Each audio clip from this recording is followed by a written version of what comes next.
Friends, I'd like to alert you to this comic book that I found out about last night through the What Catholics Believe show on the WCB Ohio channel on Rumble.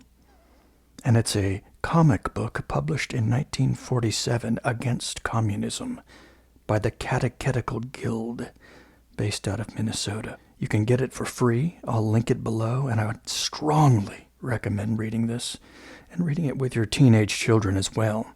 They lay out their plan, all kinds of tactics we see today.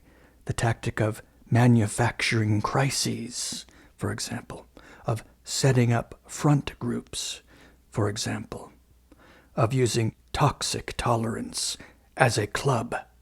All sorts of communist tactics laid out in this. I strongly recommend this. Again, it's free.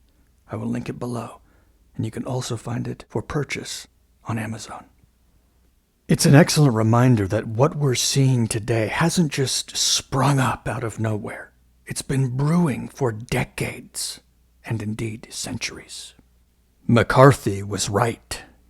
Finally, I urge you to resist the temptation to call this comic book prescient or prophetic. No, there's nothing prophetic about it. Everything was in place by 1947. The communists were hard at work by 1947. This comic book is perceptive, not prophetic. It's time to get real. It's time to get really real and face the truth that today we live at a very late stage of history. We live in sort of a post-apocalyptic wasteland.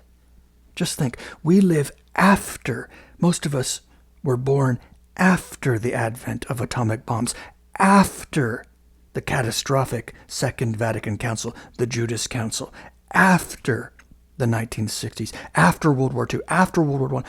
We live in really a kind of, certainly a moral post-apocalyptic wasteland.